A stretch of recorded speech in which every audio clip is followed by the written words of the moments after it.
Ela largou o celular de tela virada para baixo na mesa, e logo em seguida ele começou a vibrar, insistente, como se tivesse vida própria. Sentei de frente, batendo a caneca no tampo para ver se ela levantava os olhos. Nada. Vanessa ajeitou o cabelo e fingiu que nem ouviu. Oh, vamos sair hoje? Perguntei, tentando quebrar o gelo. Ela soltou um suspiro pesado, pegou o celular sem olhar para mim e apertou o botão de silêncio. Tô cansada, Leandro. Deixa para outro dia. Fiquei olhando. O aparelho continuava ali, quieto agora, mas parecia pulsar debaixo da mesa. Antes, ela inventava qualquer desculpa para passar tempo comigo. Agora, parecia fugir. Na terça, tentei de novo. Cheguei mais cedo do trabalho, sugeri uma pizza na praça. Ela nem fingiu interesse. Não dá. Dor de cabeça. Murmurou, subindo para o quarto sem nem me encarar. O cheiro de perfume doce ficou no corredor. Doce demais para quem dizia que estava só de cama. Na sexta, comprei os salgadinhos que ela adorava. Planejei um filme besta, igual no começo, quando a gente ria à toa. Entrei em casa animado. Ela estava estirada no sofá, luz fraca da TV piscando, o celular agarrado na mão como uma extensão do corpo. Bora assistir um filme? Perguntei. Sem desviar da tela, respondeu. Tu exausta, Leandro. Amanhã a gente vê. Fiquei ali parado, com a sacola balançando na mão, assistindo o brilho frio do celular iluminando o rosto dela. Era visível. Era gritante. Só eu que, naquele momento, ainda me recusava a enxergar. Vanessa saiu do banheiro secando o cabelo com a toalha e o celular agarrado na outra mão. A tela acendeu com uma mensagem. Ela puxou o aparelho para o peito, quase instintivo, como quem protege segredo. Quem é? Perguntei, tentando soar casual. Ela só riu, forçada. Coisa do trabalho. Naquela semana, o celular virou extensão dela. Não largava nem para lavar a louça.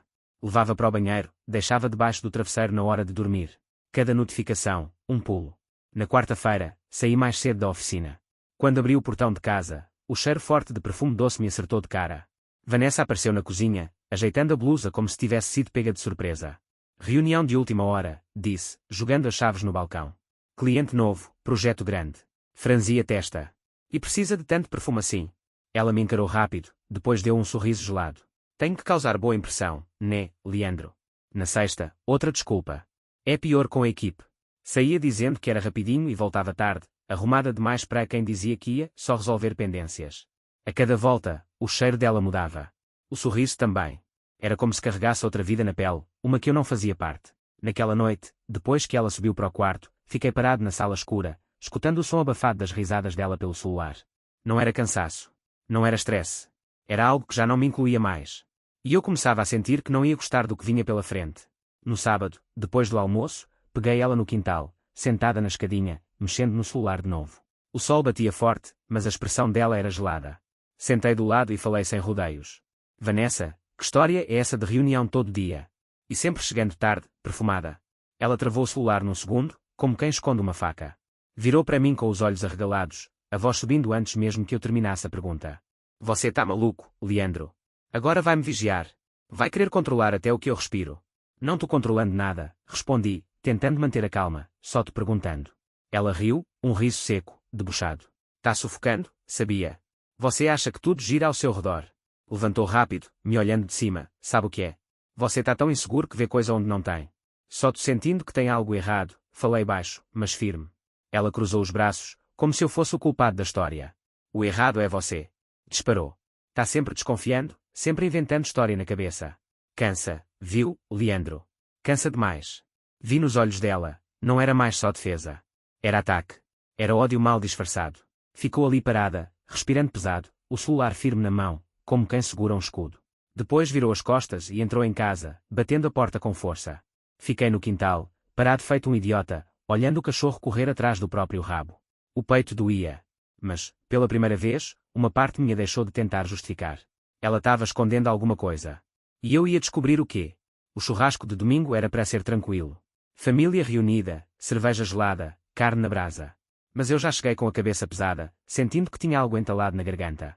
Enquanto virava a carne na grelha, vi pelo canto do olho, Vanessa rindo alto perto da mesa, um copo na mão, rodeada de gente. Até aí, normal. Mas quem estava do lado dela, era o Rafael. Rafael. Meu amigo de infância. O cara que cresceu comigo, que dividiu o lanche na escola, que cortou o joelho junto na rua de baixo. Hoje advogado, todo engomadinho, relógio caro brilhando no pulso. No começo achei que era coisa da minha cabeça. Mas quando o churrasco foi esquentando, comecei a reparar. Olhares. Olhares que duravam tempo demais. Sorrisos que pareciam ter código próprio. Um jeito de se inclinar, de tocar o braço dele ao rir, como quem esquece que tem marido. E Rafael? Rafael não desviava o olhar. Fiquei parado ali, com o pegador de carne na mão, o suor escorrendo pela testa, e não era só pelo calor da churrasqueira. Vi quando ela deu um passo mais perto dele. Quando ele encostou a mão nas costas dela, sem querer, fingindo que era brincadeira. Vi tudo. Meu coração batia tão forte que quase cobria o barulho das conversas. Quando ela percebeu que eu estava olhando, fingiu que não era nada. Virou o rosto rápido, puxou conversa com outra pessoa. Mas o estrago já estava feito. Ali, naquele quintal, com cheiro de carne e cerveja no ar, eu entendi, não era imaginação. Não era exagero. Era real. E vinha de dentro da minha própria casa. O aniversário do meu sobrinho era num salão pequeno, decorado com balões coloridos e mesa de bolo. Família inteira reunida de novo. Mas eu já sabia que aquele dia ia ser pesado. Vanessa e Rafael estavam lá, claro que estavam. Fiquei no canto, perto da churrasqueira improvisada, trocando ideia com meu cunhado, tentando ignorar. Mas era impossível. No meio das rodinhas de conversa, Vanessa se escorava no Rafael para rir das piadas dele como se fosse a coisa mais engraçada do mundo. Dava gargalhadas altas, exageradas, colocando a mão no peito, quase batendo nele. E eu? Invisível. Só mais um enfeite na parede. O pior foi quando Rafael começou a contar histórias de infância. Histórias minhas. Histórias nossas. E Vanessa, em vez de me defender, em vez de entrar na brincadeira de forma respeitosa, soltou. Credo, Leandro era um bobão mesmo, né? A risada dela ecoou no salão. Alguns parentes olharam de canto, constrangidos. Outros começaram a cochichar, tentando disfarçar. Senti o rosto queimar. Meu próprio irmão riu sem graça. Minha mãe desviou o olhar. E eu ali, plantado feito um idiota, segurando um copo vazio e engolindo a vergonha. Vanessa nem percebeu, ou fingiu não perceber. Continuou colada no Rafael, como se eu nem existisse. O bolo foi servido, os parabéns cantados, mas para mim a festa já tinha acabado. O gosto amargo na boca era pior que qualquer cerveja quente. Fui embora antes dos parabéns terminarem, sem dar tchau para ninguém. Nem ela notou. Talvez nunca tivesse notado. Depois daquele aniversário, alguma coisa dentro de mim simplesmente desligou. Cheguei em casa, joguei as chaves na mesinha da sala e sentei no sofá sem nem tirar os sapatos. Vanessa chegou uma hora depois, ainda com cheiro de perfume barato e rindo sozinha, como se a noite tivesse sido perfeita. Passou por mim sem dizer palavra. Olhei para ela, mas não falei nada. Nem uma pergunta. Nem um olhar acusador. Nada. E pela primeira vez, ela notou. Notou meu silêncio. Ficou-me olhando de rabo de olho, desconfiada, como se estranhasse não ter briga, não ter cena. A partir daquele dia, mudei o jogo. Parecia que eu estava ali, normal, café na mesa, conversas automáticas, bom dia, boa noite, mas por dentro, era só gelo. Eu via tudo, cada mensagem que ela escondia no celular, cada sorriso que escapava no canto da boca quando digitava rápido. E eu? Só observava. Frio. Calculando. No trabalho, no almoço de domingo, nos dias comuns, ela achava que eu tinha voltado ao normal. Mas não. Eu estava desenhando meu próximo passo, montando peça por peça do quebra-cabeça que ela tentou esconder. E quanto mais eu via, mais claro ficava, a mulher que eu amei, já não estava ali fazia tempo. Agora, era só uma questão de tempo. E eu ia esperar. No meu tempo. Do meu jeito. Na terça-feira, passei na oficina mais cedo para resolver um problema com o fornecedor. Quem estava lá, sentado na mureta da entrada, jogando conversa fora? Carlos, meu irmão. Achei estranho. Ultimamente ele andava sumido. Quando me viu, deu um sorriso meio sem jeito e levantou rápido. E aí, sumido, falei, limpando a mão no pano de estopa. Sumei ou você que está sempre ocupado. Ele deu de ombros, desviando o olhar. Correria, né, vida de casado, tu sabe como é. Fiquei encarando ele, a cabeça fervendo. Mas deixei passar. Dias depois, encontrei ele de novo, dessa vez na porta da casa da minha mãe. Estava rindo, brincando no celular. Quando cheguei mais perto, vi, estava mandando áudio para a Vanessa. De novo aquela sensação ruim no estômago. Esperei ele desligar e fui direto. Você tem falado muito com a Vanessa, né? Carlos travou. Tentou disfarçar. Ah, bobagem. Coisa de família. Não engoli. Cruzei os braços. Coisa de família. Ou coisa de Rafael. Ele ficou vermelho. Passou a mão na nuca, olhando para o chão. Leandro, não é da minha conta, cara. Eu fiquei sabendo faz um tempo. Mas preferi não me meter. Minha garganta fechou. Você sabia? Minha voz saiu baixa, ameaçando explodir. Ele levantou as mãos, como se isso fosse amenizar. Olha, eu não quis estragar as coisas, achei que era fase, que ia passar.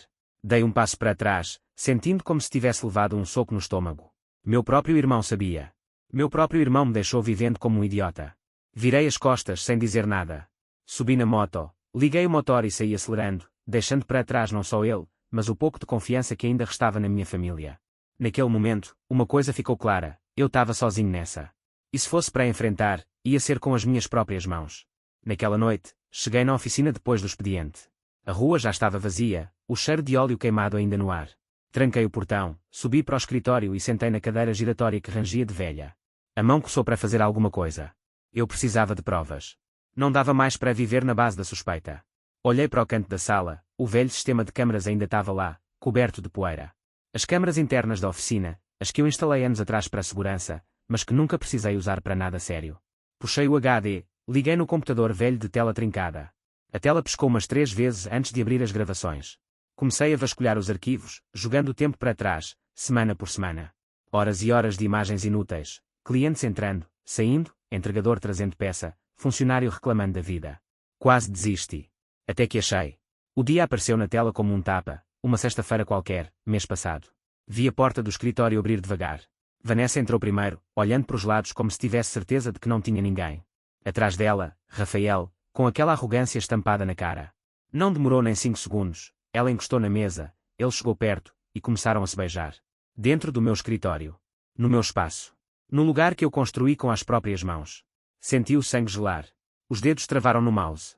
Continuei assistindo, sem piscar, como se aquilo fosse arrancar alguma dúvida que ainda restava. Era ela. Era ele.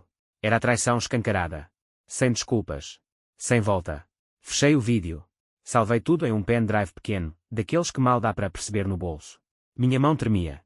Mas pela primeira vez em meses, o coração bateu firme, agora eu tinha o que precisava. Agora, era guerra. Esperei ela chegar em casa como se nada tivesse acontecido. Vanessa entrou pela porta, largou a bolsa na cadeira e já foi abrindo a geladeira, como se o mundo dela fosse perfeito. Apoiei o cotovelo na bancada da cozinha, encarei ela de frente e larguei. Acha que pode-me explicar o que fazia no meu escritório com o Rafael? Ela travou, a garrafa de água parada no meio do caminho. Só por um segundo. Depois piscou, respirou fundo e virou para mim com aquela cara de santa ofendida. Do que você está falando agora, Leandro? Tirei o pendrive do bolso e balancei devagar. Eu vi tudo. As câmaras gravaram vocês dois. Minha voz saiu firme. Sem espaço para dúvida. Ela largou a garrafa na pia com força, a água espirrando para todo lado. Você está doente. Está obcecado. Fica-me espionando agora. Espionando. Ri com raiva. No meu próprio escritório. Ela cruzou os braços, o rosto vermelho de raiva e vergonha. Se eu fiz alguma coisa, foi porque você me empurrou para isso. Cuspiu as palavras. Você virou um homem frio, Leandro. Um peso morto. Nunca mais olhou para mim como antes. Fiquei olhando, sentindo o peito queimar. Então a culpa é minha? Perguntei, devagar. Sempre foi. Gritou. Você matou nosso casamento. Me deixou sozinha.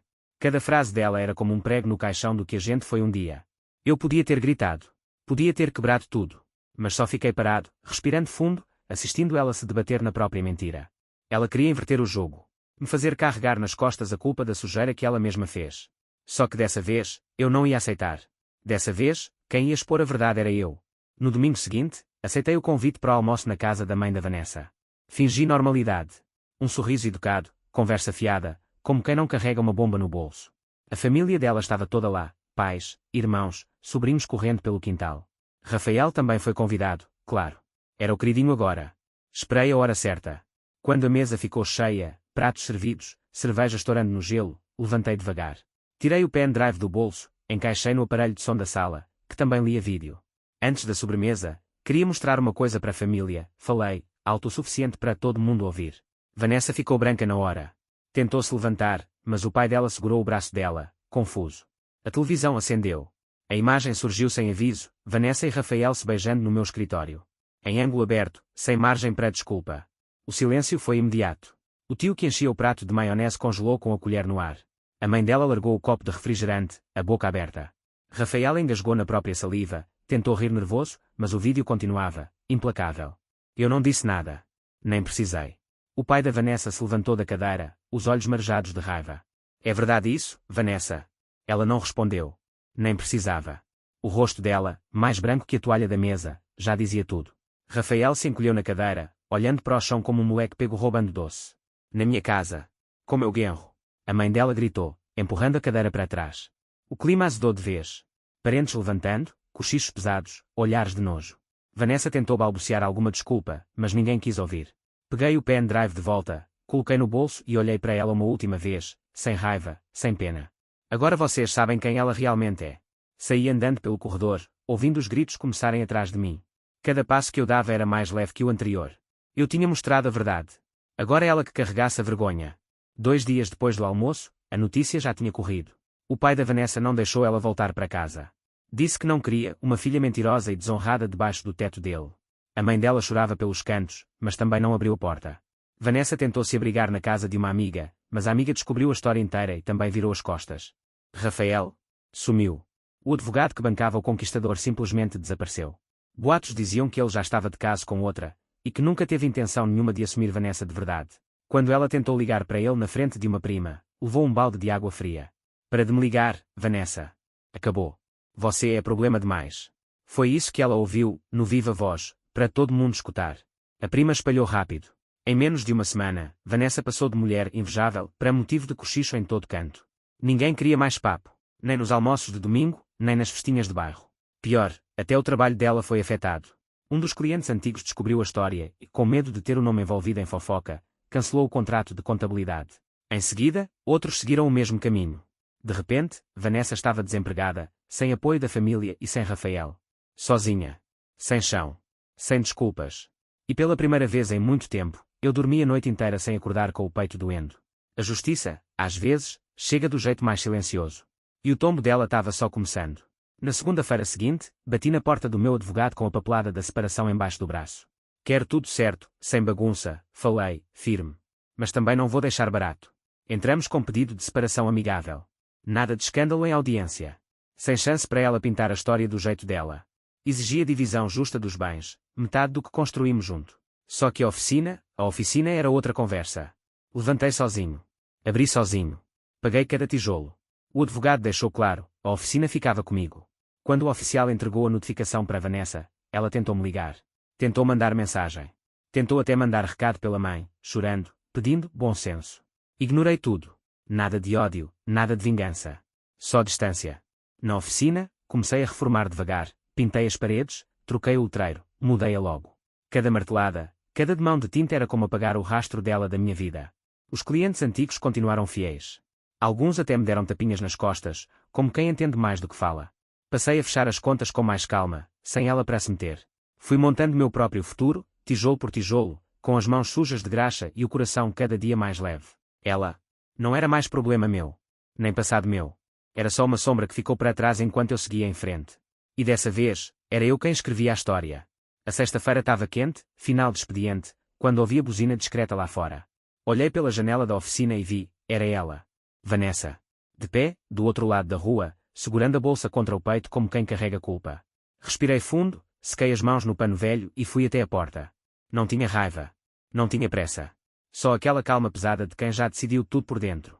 Ela atravessou a rua com passos hesitantes, o olhar baixo. Leandro, a voz dela saiu falhada. Eu errei. Eu sei disso. As lágrimas já vinham nos olhos. Eu era imatura, estava perdida. Ela tentou sorrir, um sorriso torto, triste. A gente podia tentar de novo. Devagar. Quem sabe? Fiquei olhando. O sol batia forte, a rua cheirava a asfalto quente e óleo velho. Não precisei pensar muito. Dei um passo para trás, cruzando os braços. Vanessa, eu te perdoo. Ela abriu a boca, surpresa, como se isso fosse o sinal que queria ouvir. Mas completei, firme. Só que perdão não é convite para voltar. O sorriso morreu no rosto dela. Ficou ali parada, sem saber o que fazer com as próprias mãos, com a própria vergonha. Se cuida, falei, dando um leve aceno de cabeça. E virei as costas.